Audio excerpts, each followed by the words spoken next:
Good afternoon, everyone. Thank you for joining today. We might just wait one more minute because there's still quite a few more people joining, but we'll start very shortly. Thank you.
Well, once again, thank you everyone for joining today. Much appreciated if you taking time out of your busy schedule.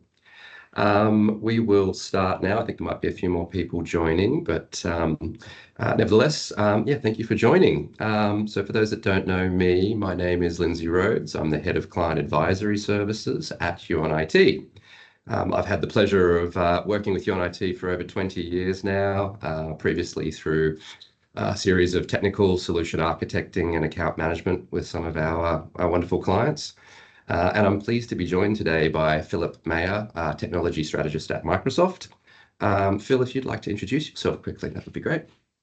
Thanks, Lindsay, and that's very impressive. The number of years you've spent with one employer. It's less common these days to find individuals with that sort of tenure. But I'm going to have to one-up you. I think you may. 34 years at Microsoft, and in my current role, I'm a technology strategist, which is really one of those roles where I'm here to help you as one of our valued partners answer any questions that come from your customers, from your technical team, from your sales team. But in my time, I've had product management roles, team leadership roles, sales, product development roles. But today, very excited to be talking about secure AI, particularly generative AI, because it's become quite topical. But I'll give it back to you. Wonderful. Thank you, Phil. Thank you much. So firstly, I'd just like to start with acknowledgement of country. So we'd like to begin by acknowledging the traditional owners of the land on which we meet today, the I'll try to get this correct, Wala Alam Edal clan and their connections to the land, sea and community, and pay our respects to elders past and present. A little bit of housekeeping to start off with. So we do have Chatham House rule applying to this webinar today. So please feel free to ask any questions in the Q&A bar within Teams. And either at the end, time allowing, or in follow-up, we'll look to provide further clarity and assistance where we can as well. So very quickly, I suppose, why we taking such an interest in Copilot, certainly from a partner level here. So I think, while robust strategy, support, solutions, and should always be a key focus for any business and their IT partners, finding true business improvement and efficiencies is really at the heart of Huon IT's mission statement and company purpose. That's why I think we feel very strongly around Microsoft Copilot as a technology that is worth investigating as to how it can make your staff and ultimately your business work faster instead of harder, while still and in improving delivery and heightened quality of service to your clients as well.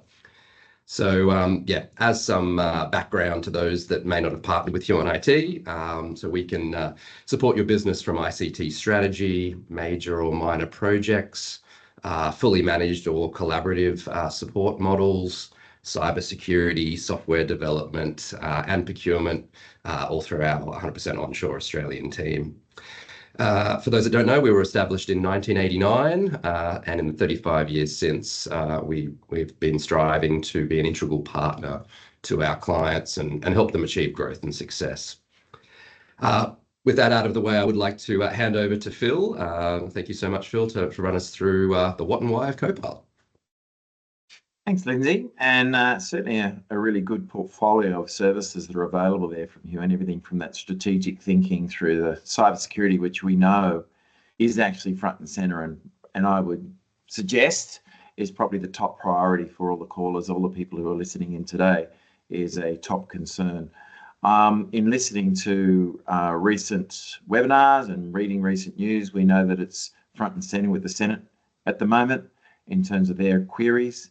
We know that even some of our competitors, like the guys at Salesforce, Mark Benoff over in California at the moment, is very much talking about the importance of security as it relates to their technologies and the introduction of artificial intelligence to their technology. So we've been kicking around at Microsoft for quite some time, and security has been really at the core of what we've been doing for at least 24 years. I will admit we had a bit of a mess in the early noughties with our Security Essentials and Defender products, a real wake-up call that we got from all of you to say you need to do better. And so we've really pushed hard on that security principle, including many components that I'll talk about a little later. But of course, with the advent of generative AI, back in November 2022, it really afforded the opportunity to apply many of those security, governance, privacy, accountability principles that we'd worked on over the last 20 years to the generative AI. So why don't I get into it? I wanted to start with something I created for Generative AI Summit about 18 months ago now. You know, remembering that November 2022 was when we saw OpenAI, which was really the first available generative AI platform to us as consumers.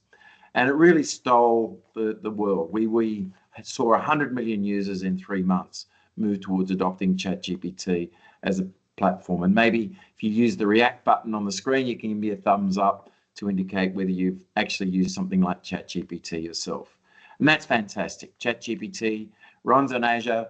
It's a wonderful platform, incredibly powerful. There's a few hands up that have gone there, and I know that's a feedback to teams. We need to move the react button away from the raise hands button.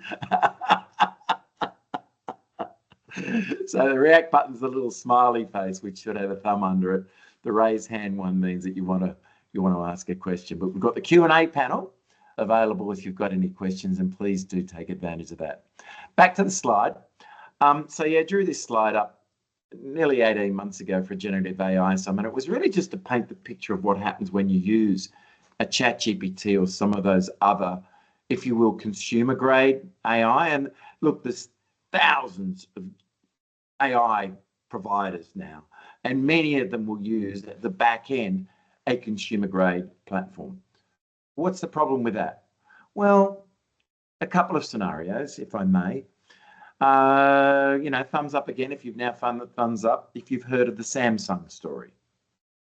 About a year ago, a developer inside Samsung decided to try and optimize the code to do with some of there's a thumbs up, great, to do with one of their devices.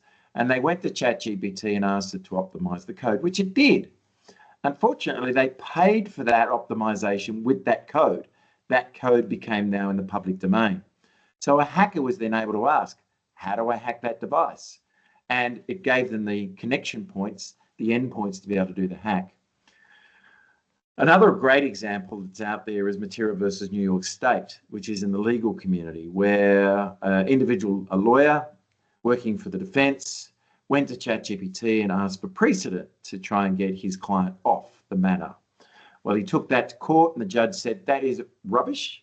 There's no such precedence. I'm a specialist in this particular area of law. I don't know where you got that from, sir.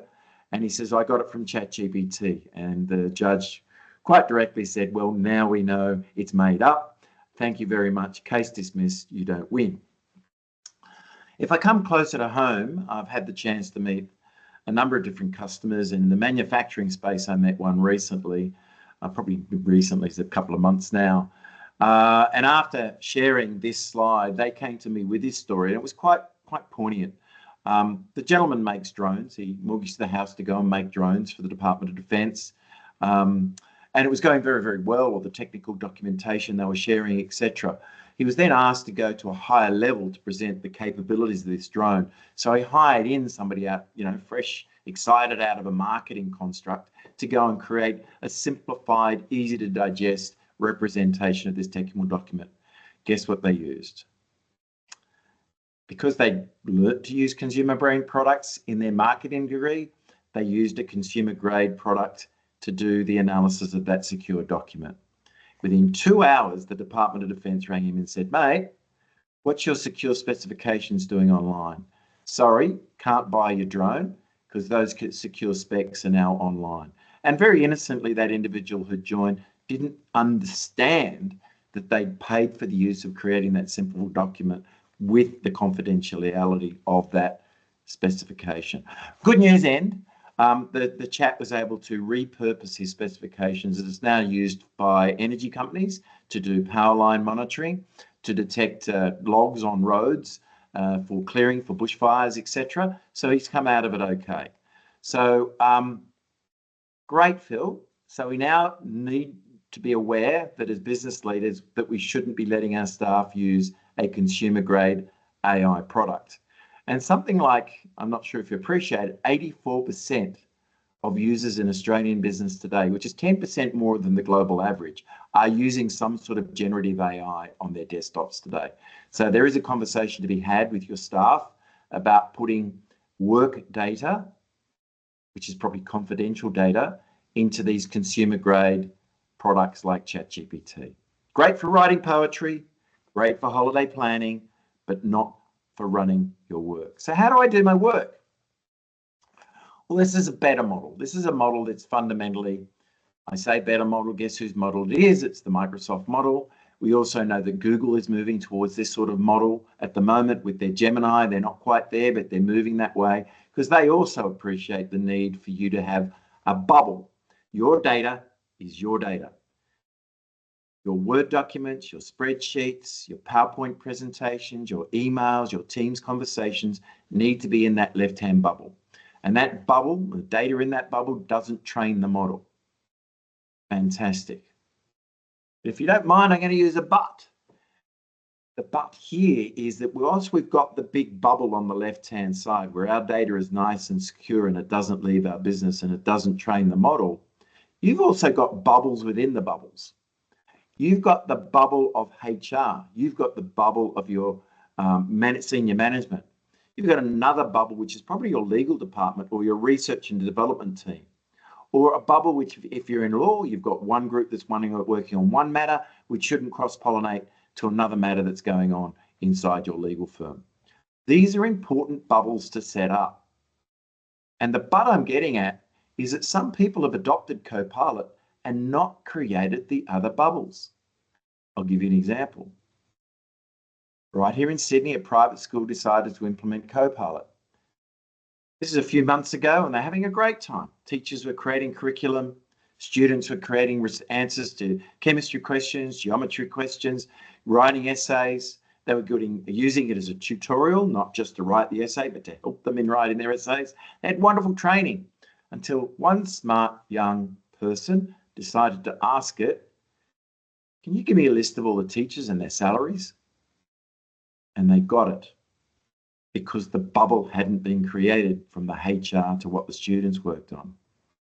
Another incident I came across a couple of months ago after an event like this, well, it was an in-person version of this, and a chap came up to me and tapped on the shoulder. He said, what you've talked about, I wish I'd known before. Our construction business, 105 employees, we activated. It's been fantastic for our architects, our building assessors, our planners, our salespeople, even our construction site managers, until this happened a couple of weeks ago. One of the site managers decided to ask for a list of all female employees under 35 with their phone numbers. And he got it. And then he mailed it to his friends. Now, fortunately, the chap or this company had activated one element that's on this screen, if I use my little laser, that DLP element, which is part of your Microsoft 365 subscription that had actually been activated. And the UNIT people can help you activate this too. In fact, if you are conscious of the Notifiable Data Breach Act that came into effect February 2018, you really need to make sure you've got this enabled because it does let you know when confidential data leaves your business. So they knew that phone numbers, people's names, and their phone and ages was leaving their organization, they were able to then identify who that site manager was and take remedial action. So this is a much, much better model for you to consider. I hope that helped, that little tale of the difference between consumer AI, which is great, again, for writing poetry and doing travel planning. But when it comes to work, I hope you'll work with your teams, with your staff, your children, as it were, to educate them that they really need to use something like Copilot, which is what we're here to talk today about. And this is really the age of Copilots. Copilots have definitely arrived. There is a difference, Olga, between ChatGPT Enterprise and Copilot, and that is where the Enterprise product does bring in what we call commercial data protection. So it creates that first bubble. You have to pay for that. Now, I wanted to highlight, you actually get that from Microsoft in Copilot, and I'm going to give you the free version, which actually gives the equivalent of ChatGPT Enterprise. They actually cross-license that technology back from Microsoft. As you know, we've got a partnership and competition with the OpenAI team, so they cross-license back. So paying for ChatGPT Enterprise is actually cross-licensing Microsoft technology. They're going to charge you for it. We give you Copilot. I'm going to show you the free version, which gives you the same for nothing. This is the family of Copilots today. It's busy. There's a lot of Copilots today. It's not just one Copilot. These Copilots have been built with specific use case scenarios. And I've got a slide on that a little later as well. But if you can read that, you'll see that there's in that second bar or row, you'll see that there's a Copilot for Microsoft 365, which will be the focus today, that ability to have generative AI within Word, within Excel, within PowerPoint, within Teams to do recaps, to generate content, to summarize content. You'll also see the linkages to the other purple friends next to it, the other Copilots. Somebody said to me the other day, you got more Copilots in Qantas at the moment.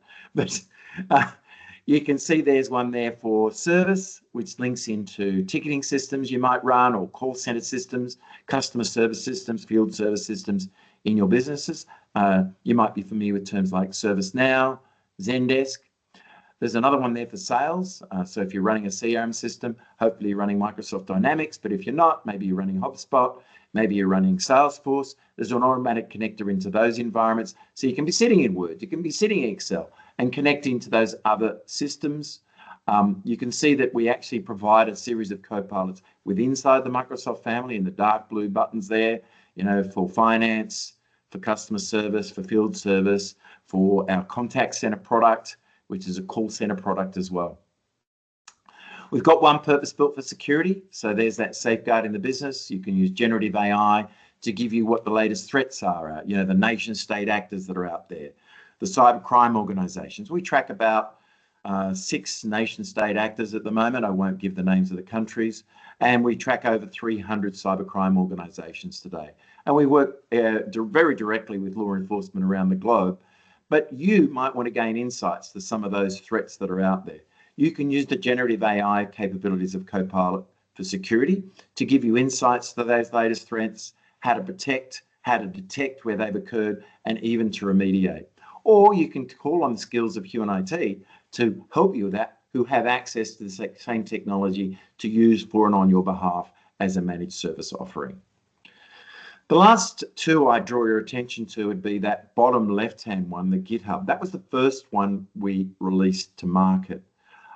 Why would Microsoft do this developer one to do building and creating AI capabilities? Well, you've got to remember that 60% of Microsoft staff are developers. We're coders. So using something that can help improve the speed at which we can create applications and services, and with that, the quality of those has dramatically increased the productivity of our organization and net the profitability of our organization as well. We're not alone in using it. There's some very significant brands here in Australia who are recognized as global brands. Atlassian would be one. They're experiencing beyond 70% increase in productivity of their developers by using GitHub Copilot. And then the other one there, the Copilot Studio, that's an awesome product. There's been some amazing work that's been done with that technology. It's fairly young, it's only 6 months old, but I could call your attention to one very significant development of the Commonwealth Bank. They were using a call center technology called Genesis. It was costing them $15 million a year to run that call center technology, tying it into their retail banking, treasury, credit card services, and you'd call them up, and that was the call center system. They'd had enough of being held at, they felt, ransom to pay for every little change and every little modification that was required, and they made a big bet, and they bet on Copilot Studio. Within a few months, they'd replaced that platform with a low-code, no-code developed call center system, fully integrated with mortgaging, retail banking, the Visa card, MasterCard management system, and it was multimodal. It could deal with voice input as well as text input and interfacing to social media platforms as well. So dramatic. As one of the IT reps I was talking to there, the managers there said, we've taken back control of our call center. So very powerful statement by using this low code, no code. So as I said, there's a lot of co-pilots that you can consider, and some of them are available standalone. But the one we're going to focus on today is the Microsoft 365 Copilot.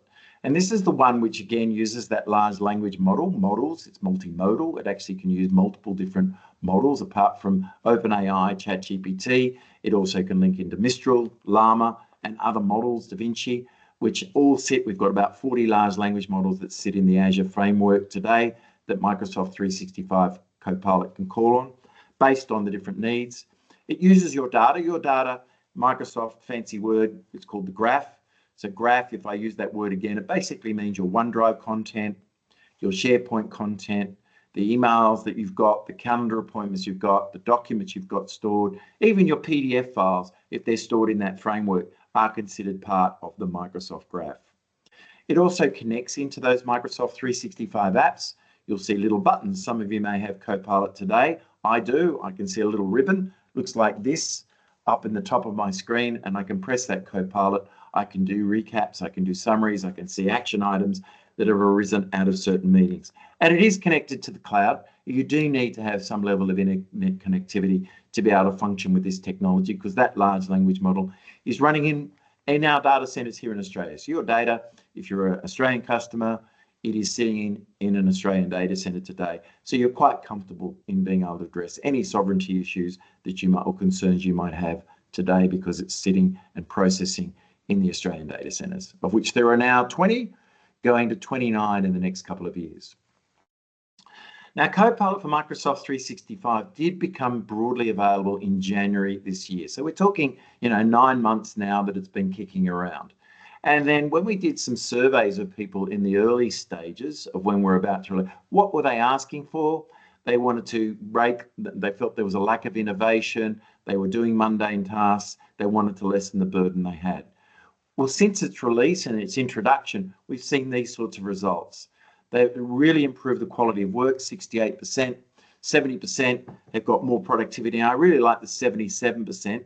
They didn't want to give it up. So why would you be in a situation where you might have to give it up? Well, they had been given the technology to use. And then obviously people look at the cost of the technology. The one that sits inside Word, Excel, PowerPoint, and those apps does cost a bit of money.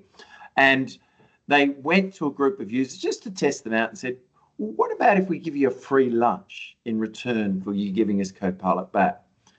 And they offered that free lunch on a weekly basis. And I think it was a bit better than a, Happy Meal from McDonald's or a bucket of nuggets. But 77% said, no, you can keep your free lunch. I want to keep using Copilot because I'm getting so much more productivity from the technology. And maybe one sense of how you can see Copilot help you is this little video. And the video comes in 2 parts. It shows you how Teams is used to recap a meeting that you weren't able to attend, and then to look at it in a live context. Are we okay to play that one, Lindsay? Yep. Okay. Yes, please. Thanks, Bill.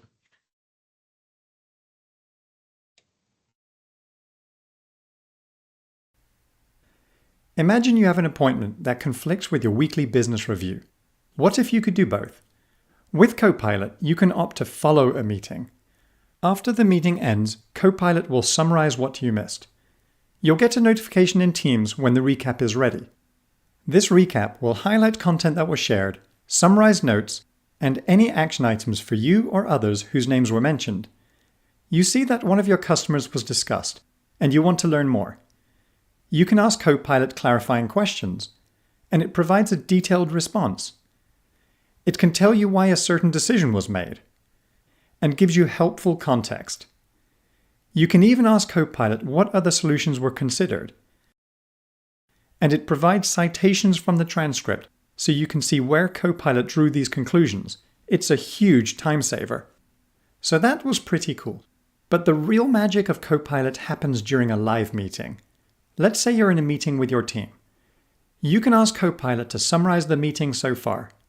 You can see how it summarizes who said what points were made, and it's really capturing the spirit of the discussion.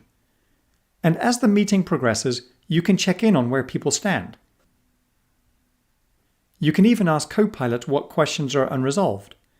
It's just amazing to see this happen in real time during a meeting.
That's cool.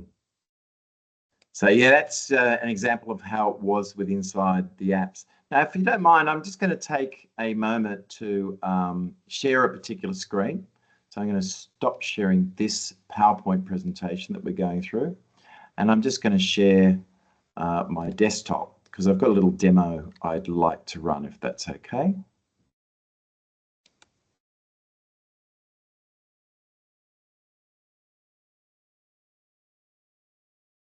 Is that coming through, Lindsay? I can see your desktop, Phil. Yes, it is a blank desktop, though. Excellent. The intent. Excellent. Excellent. Blank desktop. Great. So I thought I'd just start with this is a demonstration environment I've got, which is not working with my data. I don't really want to work with my data in an environment like this. You never know what could pop up. But if I go into something like Teams, in this demonstration, some of the people around, Serena, Danielle, Jessica, Charlotte, we're all inside a Teams whiteboarding session. I guess many of you appreciate that there's a whiteboarding session capabilities inside Teams, and that's great. But if I turn on the little Copilot function with inside, there's a suggest button. So if I hit suggest, the group that we're here might be working on inexpensive ways to optimize websites for organic reach without using social media. So how can we do that? So we're going to ask Copilot for some suggestions. Now, being whiteboarding, suggestions would come back as post-it notes. So we got a little, post-its that it's generated, focus on SEO, upgrade the website design. But one of my colleagues might say, well, that's not enough. I need a few more ideas on what we might be able to. So you just say, generate some more. Copilot understands this is a web-based query. It's going out to the web, seeing some topical items in and around websites, without using social media. And they look good, pretty good. But one of the people on the team, Charlotte might say, well, prioritize keywords. I'm not sure I really understand what that means as a post-it note. Well, we can click on that. What else can you suggest? So again, Copilot goes out to the web, looking at that word in the context of the conversation so far, and it's generated some more keywords. So we've inserted that. Now we've got, 15 odd post-it notes that we can work with, drag around the screen, prioritize, and get working on.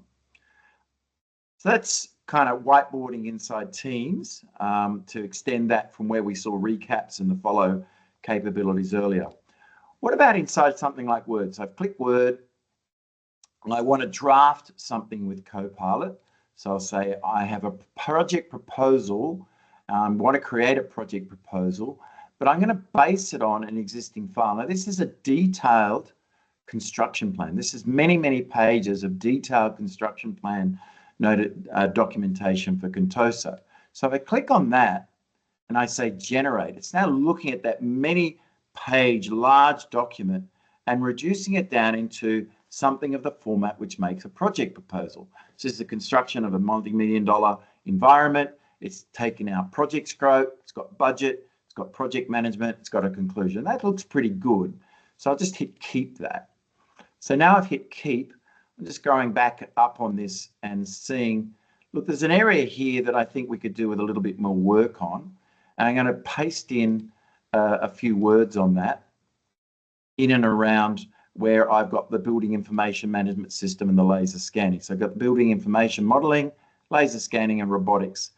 Yeah, I think we need to really make this proposal a little bit meatier.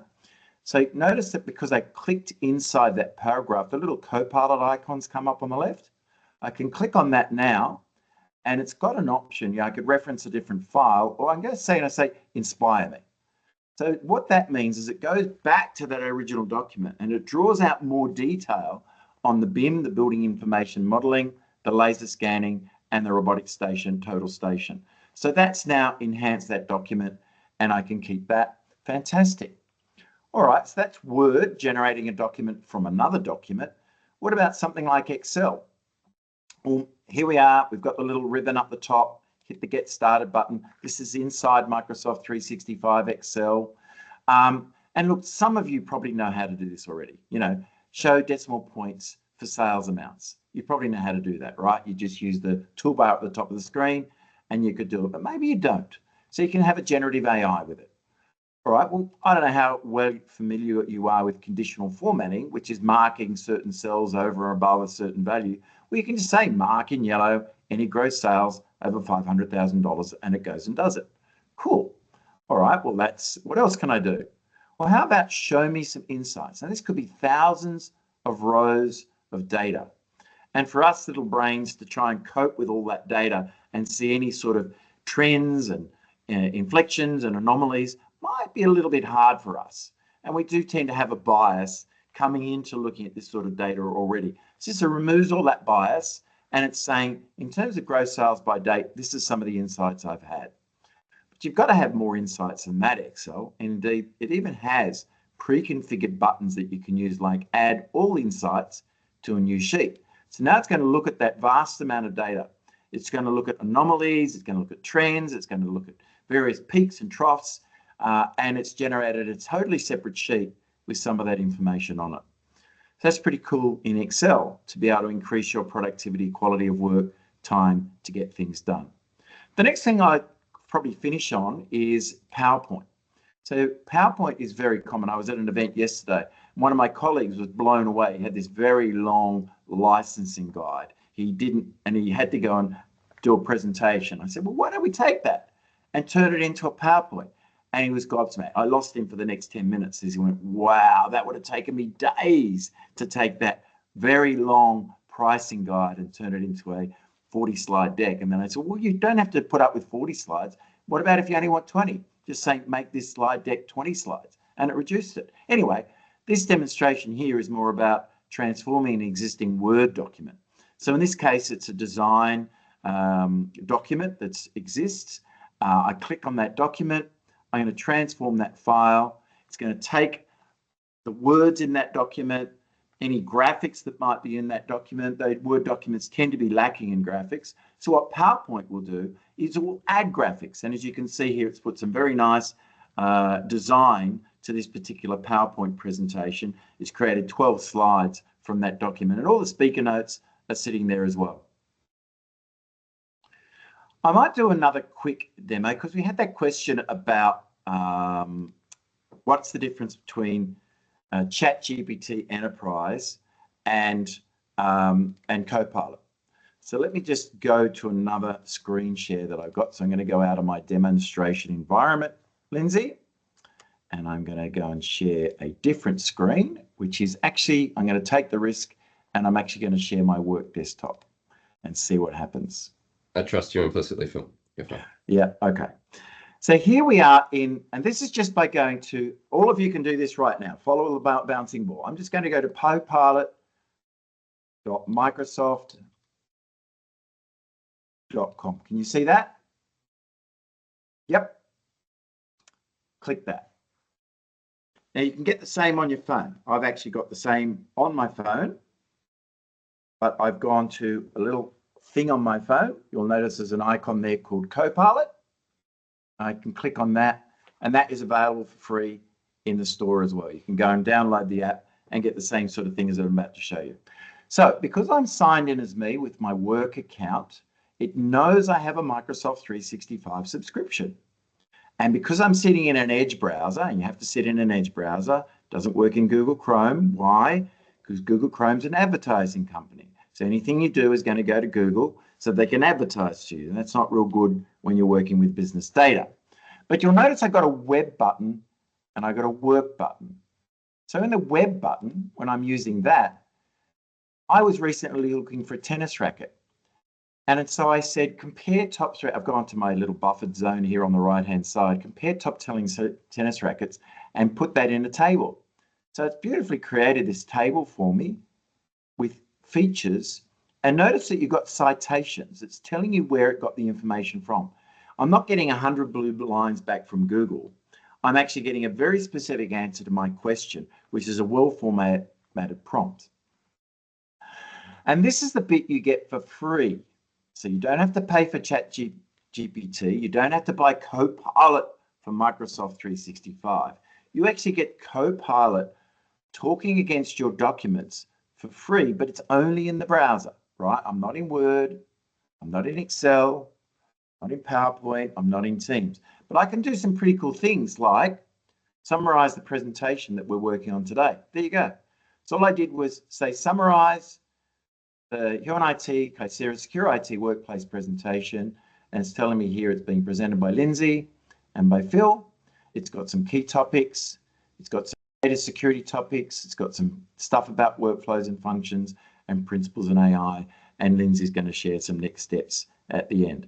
But that's available to you for nothing. You can also use it to create and compose, and even the new capabilities like editing pages. It only came out last week, editing pages. Came out last week and is available for you to use. So with that, I would think I will return to you sharing the PowerPoint presentation, Lindsay, because I am conscious of time here. No problems. Sharing it back now. Thank you. And we'll resume through. Thank you. Excellent. And I'll take control. So that was our little Unleash Creativity demonstration. Look, there are a whole lot of videos that you've also got available to you. You can QR scan that and you'll have those. You can watch them at your leisure on the train or the plane or the bus.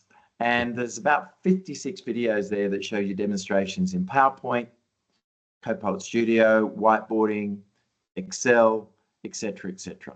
So hopefully people have had a chance to snip that. Great. Look, I do appreciate this point, though. We really don't want you to be the next private school that I mentioned or the next construction company. But whenever we have this conversation, we do find people want to tear into it. Let's get this, give me this Copilot. And I'm just saying, please be measured. Please be thoughtful. Be considered in the way you do this. Work with the Human IT team about ensuring that you've got the security, you've got that bubble, right? You've got the bubbles within the bubble set up that you have that protection. So, to break the rest of my content down, I've got it in 3 sections. Security is foundational, the way we're going to use this at work, and then there is a cultural shift, a habit change that needs to change, a way in which you need to talk to Copilot to get the best results. So some of the common questions we hear from you as well is, how do I know my data is secure? When do I get audit on the usage? Have I got overexposed data? Well, this is exactly where the Human IT team can come in and help you identify what data you've got, what user groups you've got, what bubbles should be established, what trust relationships can be set up between those bubbles, the sensitivity controls, the labeling of documents in terms of who can access what data and when. I can assure you that your data in the big bubble is all in Australia, but it's really working with the UNIT team to ensure that you don't have overexposing your data and having that situation where students could get the salaries of teaching staff.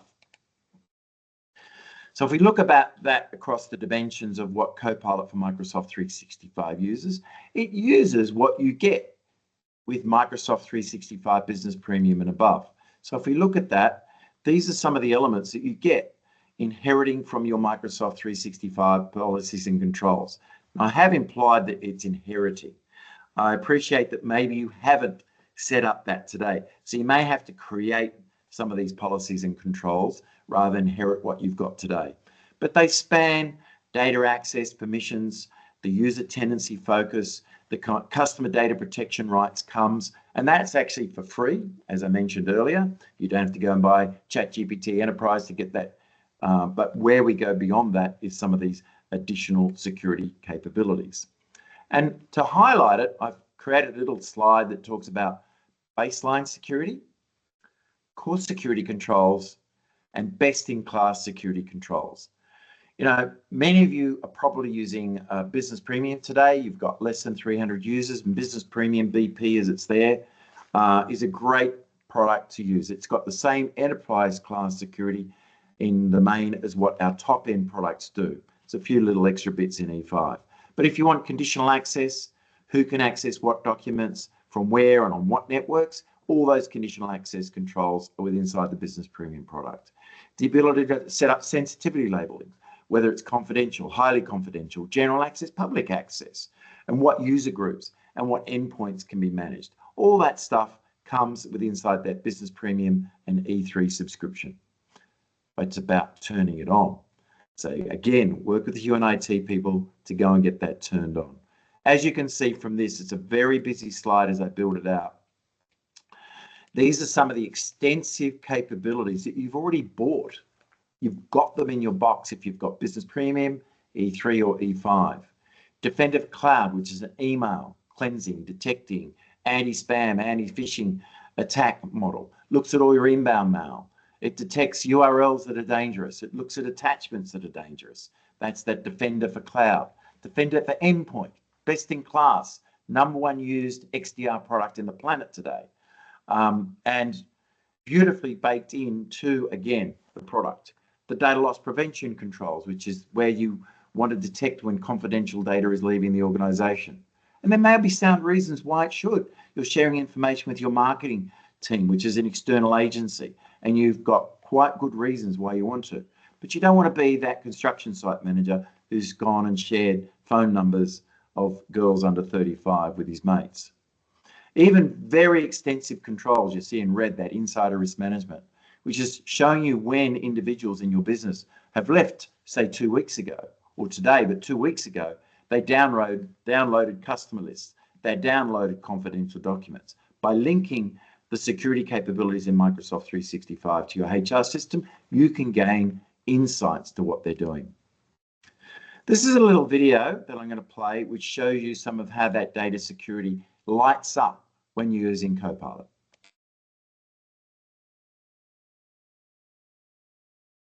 Microsoft 365 Copilot works with the data security controls you have in place for file access, labeling, classification, and data loss prevention. Mario Rogers works for Violet Martinez, and both are on the same team at Contoso. Mario and Violet are also members in the same group working on Project Falcon.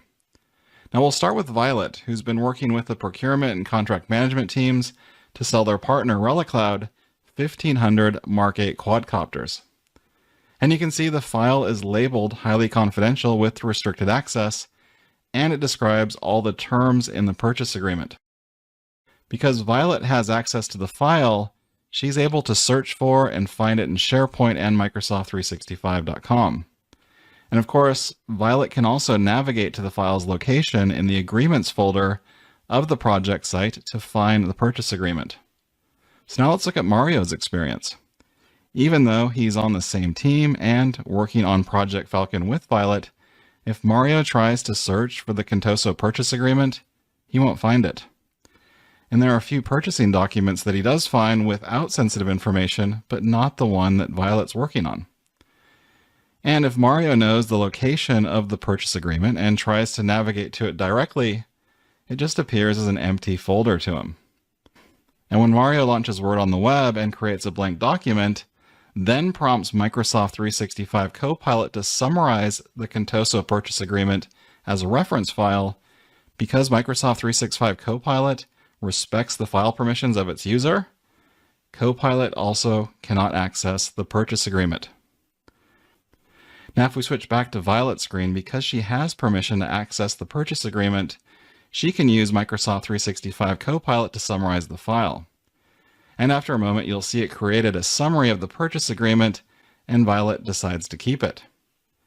Then data security controls for Microsoft Purview discover sensitive information found in the Microsoft 365 Copilot generated content. The document is automatically labeled as highly confidential, and policies are enforced to restrict access to the document. Very cool stuff. You don't get that stuff with ChatGPT Enterprise. Very impressive. Or with any of the other AI platforms that are out there today. And it's that synergy between Microsoft Security and Microsoft AI coming together to give you these principles of fairness, reliability, privacy, security, transparency, and accountability. Just moving on to the second area, which is AI at work. I really did want to reinforce that there are elements of the Copilot you do get for free. You get the Copilot Personal, which is where I look for tennis rackets. You get that for work, where I summarize the PowerPoint presentation that Lindsay and the Q&IT team created in partnership with me. And you do see you get that commercial data protection as part of that included. But the other elements, the bits that I did the demonstration where I was in Teams, where I was in Word, where I was in Excel and in PowerPoint, they're the bits you pay for. And those extended bubbles in bubbles also come with the advent of and the capabilities of Business Premium E3 and E5.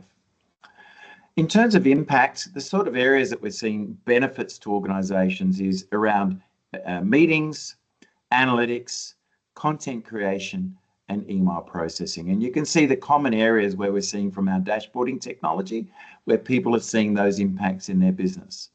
And being able to create visuals, create documents, create pictures, create personalized tone and length on the go.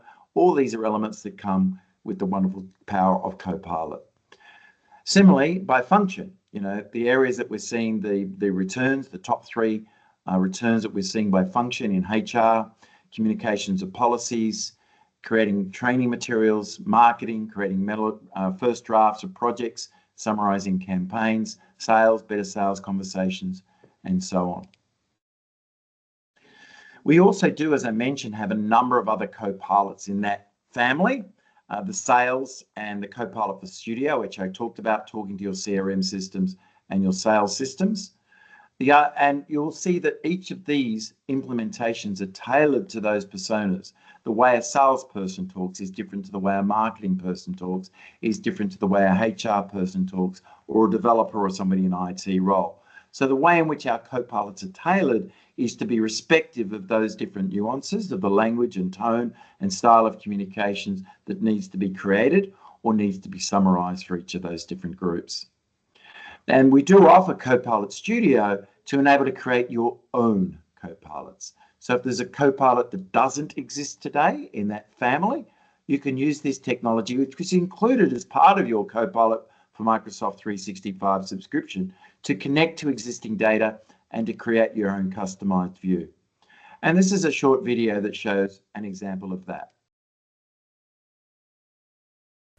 Copilot Studio is a low-code tool that enables you to create new Copilot experiences across Microsoft 365 through connectors and plugins, all governed through IT. Let's take a common example, travel budgets and expenses, a process that is unique to every organization. Here we are in Copilot Chat. You've seen Copilot quickly and easily summarize documents, like this travel policy. But what if you wanted to know more? Like how much of your team's travel budget is left for the rest of the quarter? Copilot will find information from the Microsoft Graph, but that's only going to get you so far, because the data you're looking for resides in a system of record. With Copilot Studio, you can customize your Copilot to access data from first and third-party sources. Just start by giving your topic a description for what you want it to do. In this case, providing richer details on expense questions. Copilot Studio allows you to tap into any data source, including websites, Azure services, and coming very soon, you can even access and use OpenAI's GPTs from right within the Copilot Studio. And with over 1,100 out-of-the-box options to connect, you can steer Copilot to the right information, in this case, SAP. Since the travel policy is on SharePoint, you can connect that too, so Copilot can keep track of any policy updates. As you can see, we're giving Copilot instructions to let the model know how to generate responses.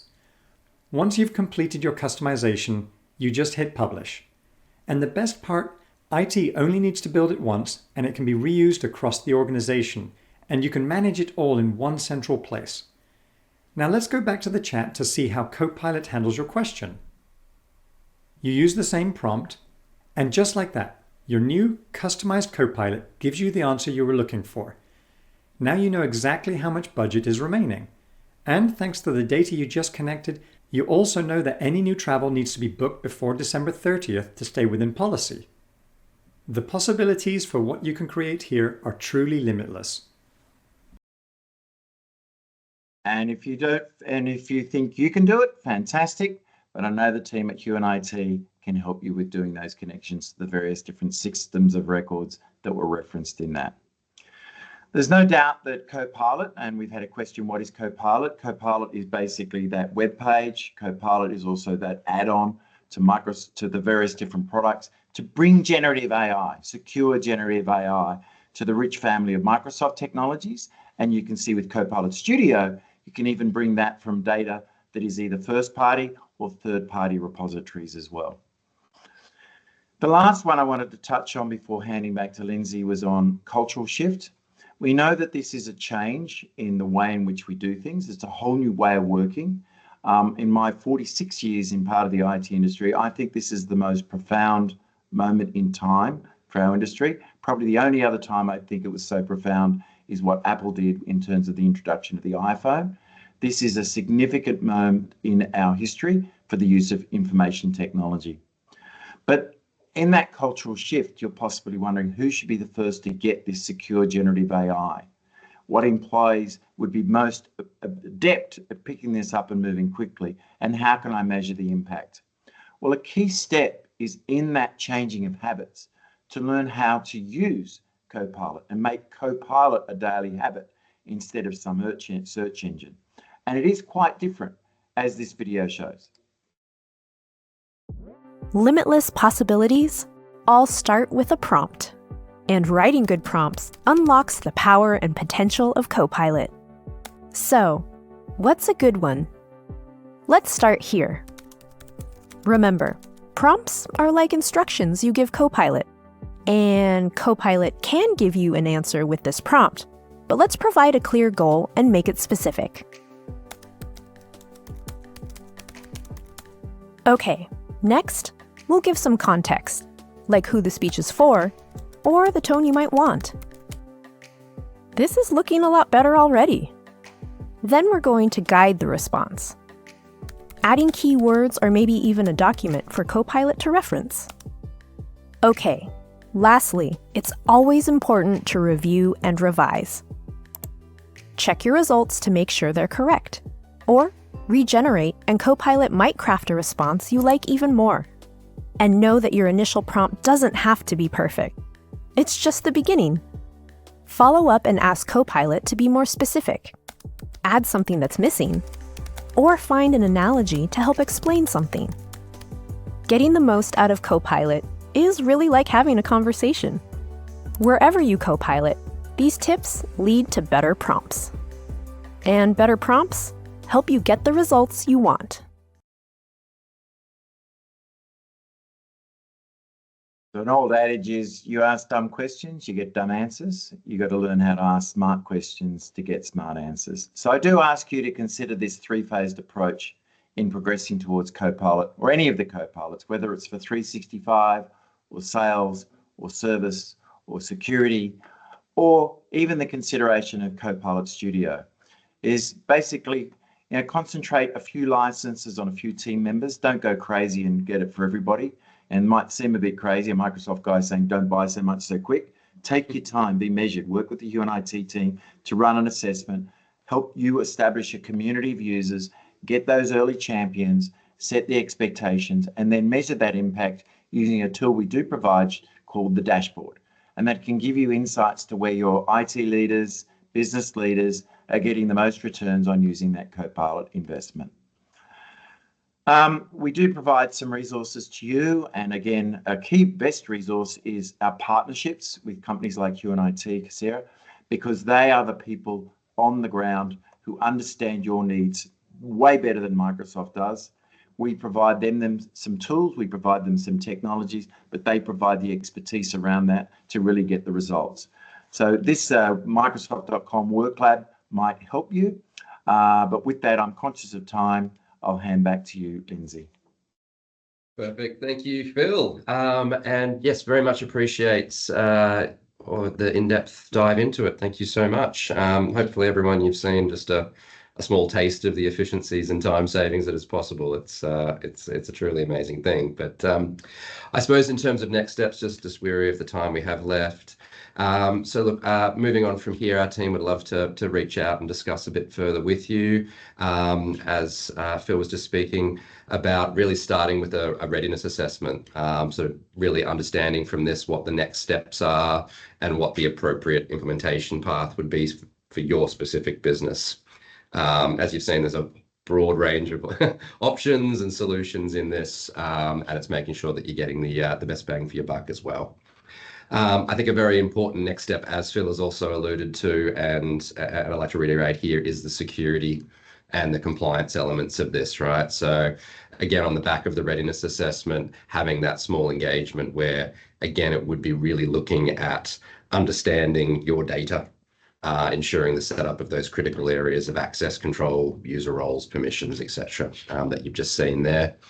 And from that point on, with that plan and that sort of foundational security in place, is looking at that sort of, proof of concept as well. As I sort of said, it is the safer approach to sort of start with a few and understand how that it's going to benefit your business.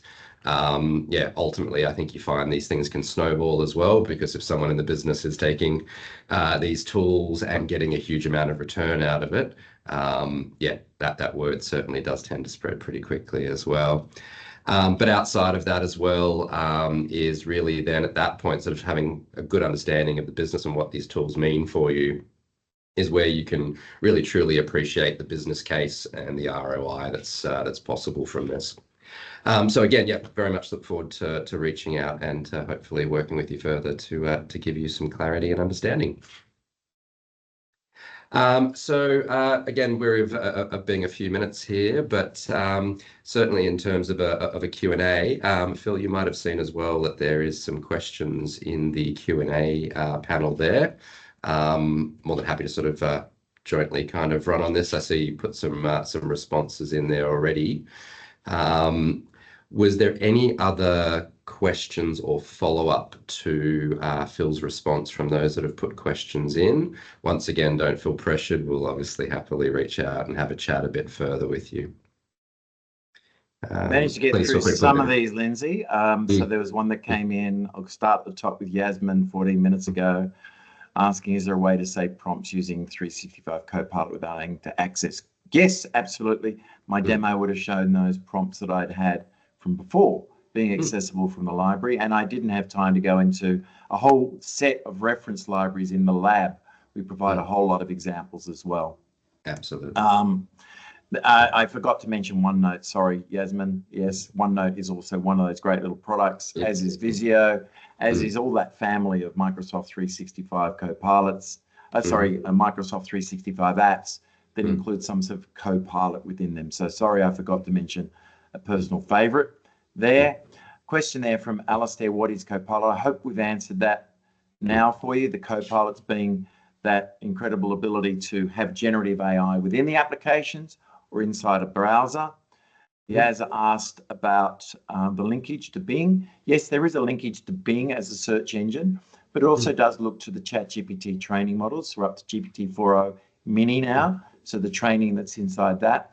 We can't link to Google because linking to Google has all sorts of commercial data protection issues, that anything that we pass, it then becomes available to others. So yes, while you might think Google's Bing is better, Google's better, I actually use Copilot, and Copilot's better. I haven't used a search, whether Bing or Google, in months, because I get the answers that I need by using Copilot, and they're very direct.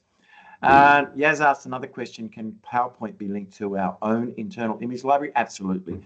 When you have that as a setting, you can point to an image library that's part of Copilot, and it'll draw on that image library. It'll also draw on your PowerPoint templates. If you've got some standard templates, and then we're all the way back to Olga and her first question about ChatGPT Enterprise. But I think that answers.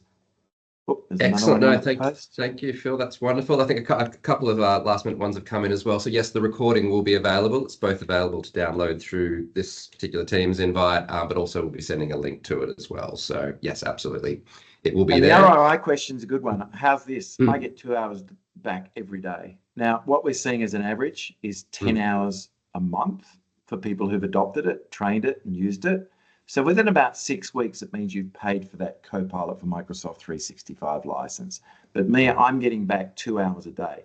Notable that I'm able to leave this and go and enjoy some time with my wife, instead of what I would usually have had to have done, which is work laboriously on an hour PowerPoint presentation. To create for the next.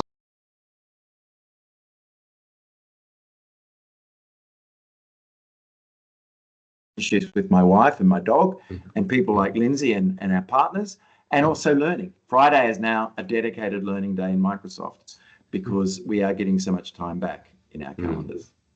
Exactly right. Perfect. Thank you, Phil. Well, again, I know I've got a minute over, but thank you so much, everyone, for investing and taking the time out of your busy schedules today. I hope you found the content as valuable as I have. So again, we'll be happy to reach out and have some further discussions as well, and see how we can assist further. But thank you again so much, and have a wonderful rest of the day.